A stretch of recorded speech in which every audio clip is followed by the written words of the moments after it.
প্রিয় দর্শক বন্ধুরা, আপার প্রাইমারি থেকে দিনের শুরুতেই জরুরি নোটিফিকেশান উঠে আসছে। কমিশনের জরুরি ভিত্তিক নোটিফিকেশান, সেখান থেকে উঠে আসছে সবার জন্য দারুণ পদক্ষেপ। অবশ্যই যাবতীয় ধোঁয়াশা কিন্তু এর ফলে কেটে যাচ্ছে। বিগ ব্রেকিং নিউজ, আর্জেন্ট ভিত্তিতে এই ভিডিওটা তাই আপনাদের জন্য ক্রিয়েট করতেই হচ্ছে সকালের শুরুতেই। ভিডিওটিকে শেষ পর্যন্ত ওয়াচ করবেন, চ্যানেলটিকে অতি অবশ্যই সাবস্ক্রাইব করে নিয়ে সঙ্গে থাকবেন। চলুন একদম কথাবার্তা না বাড়িয়ে মূল টপিকে ফোকাস করে আমরা সম্পূর্ণ বিষয়টিকে জেনে নেওয়ার চেষ্টা করি। আর্জেন্ট ভিত্তিতে কমিশনের সাইটে জরুরি নোটিফিকেশান চলে এসেছে এবং এমপ্যানেল প্রার্থীদের পক্ষেই কিন্তু গুরুত্বপূর্ণ পদক্ষেপ গ্রহণ করছে school service commission. West Bengal central school service কমিশনের এই উদ্যোগকে সাধুবাদ জানাতেই হচ্ছে যে নিয়োগের পক্ষে এমপ্যানেলের জন্য তারা এই ধরনের পদক্ষেপ গ্রহণ করছে। দেখতে পাচ্ছেন বাঁ দিকে মেমো নাম্বার, ডান দিকে ডেডলাইন সহ গুরুত্বপূর্ণ 13/11 নোটিফিকেশান কিন্তু চলে এসেছে এবং কার্যত সেই নোটিফিকেশানের যে বিষয়গুলি উল্লেখিত হয়েছে তা অত্যন্ত তাৎপর্যবহুল। এক্ষেত্রে এমপ্যানেল প্রার্থীদের যাতে কোনো ধরনের সমস্যা না হয়, তাই সবার জন্যই এই পদক্ষেপ।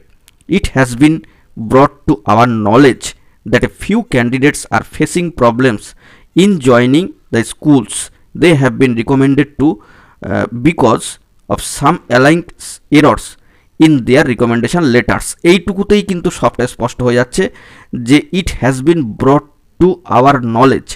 এই যে কমিশনের দৃষ্টিগোচর হচ্ছে বিষয়টা এবং তারা তাৎক্ষণিকভাবে চূড়ান্ত ভিত্তিতে পদক্ষেপ গ্রহণ করছেন এররগুলিকে নিয়ে, এটা কিন্তু এমপ্যানেল সবার জন্যই ভালো খবর বা তাদের পক্ষেই বিরাট বড় সংবাদ। মূল তর্জমা হচ্ছে এই অংশের বা সারমর্ম যে সমস্ত ক্যান্ডিডেটদের ক্ষেত্রে রিকমেন্ডেশন লেটার পাওয়ার পরে কিছু ছোটোখাটো এরর্স আসছে, যেমন ভুলভ্রান্তি, স্পেলিং মিস্টেক, যাবতীয় যে সমস্ত ভুলভ্রান্তি। ইতিমধ্যে আমরা একটা কিন্তু হিংস দিয়েছিলাম কী কী ভুলভ্রান্তি আসতে পারে এবং সেগুলো থাকার জন্য কিন্তু স্কুলে জয়েন করতে কিছু ছোটোখাটো সমস্যার সম্মুখীন হতে হচ্ছে।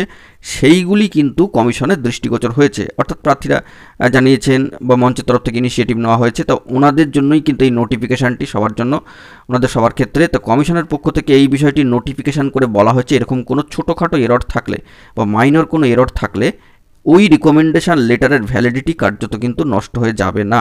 অর্থাৎ যে একটা বহু মূল্যবান রিকমেন্ডেশন লেটার প্রার্থীরা পেয়েছেন, ছোটোখাটো ভুলভ্রান্তি থাকতেই পারে, ম্যান পাওয়ারে কাজ হচ্ছে। তো এই রকম ভুল ত্রুটির জন্য যে রিকমেন্ডেশন লেটারটি বাতিল তা নয়, সেটার ভ্যালিডিটি শেষ তাও নয়, স্কুলে জয়েন করার ক্ষেত্রেও কিন্তু কোনো সমস্যার জায়গা নেই এবং এই রিলেটেড অ্যাপ্রোপ্রিয়েট করিজেন্ডাম কমিশনের তরফ থেকে ইস্যু করা হবে।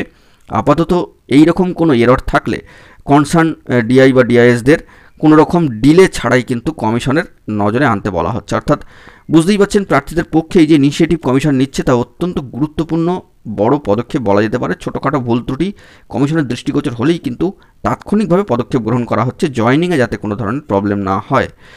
তো মহামান্য কলকাতা হাইকোর্টের নির্দেশ ও সর্বোচ্চ ন্যায়ালয় সুপ্রিম কোর্টের সবুজ সংকেতেই এই ধরনের নিয়োগ প্রসিডিওর চলছে। কমিশনের কোনো বাধা নেই, প্রার্থীরা সুষ্ঠুভাবে জয়েনিং করুক, এটাই তারা চাইছে। তবে ছোটোখাটো ভুল ত্রুটি থাকছে রিকমেন্ডেশনে, বানান সহ বিবিধ বিষয় এবং স্কুলের নাম, রোস্টার নাম, পিনকোড সহ সামান্য ত্রুটি বিচ্যুতি থেকেই থাকে বা সেগুলো হচ্ছে। তো সুপারিশপত্র নিয়ে শিক্ষক মহাশয় স্কুলে যোগদান করতে গেলে কিছু কিছু ক্ষেত্রে আপত্তি আসছে, যেহেতু এর পূর্বে আমরা অনেক ধরনের ঘটনা দেখেছি। তবে তথ্যে ভুল থাকায় অনেক স্কুল যোগ দিতে দ্বিধাবোধ করাচ্ছেন তাদের স্কুলে যোগদান করাতে, এরকম সমস্যাও কিন্তু কমিশনের কাছে আসছে। কমিশন তাৎক্ষণিকভাবে উদ্যোগ নিয়ে এই বিজ্ঞপ্তি দিচ্ছে।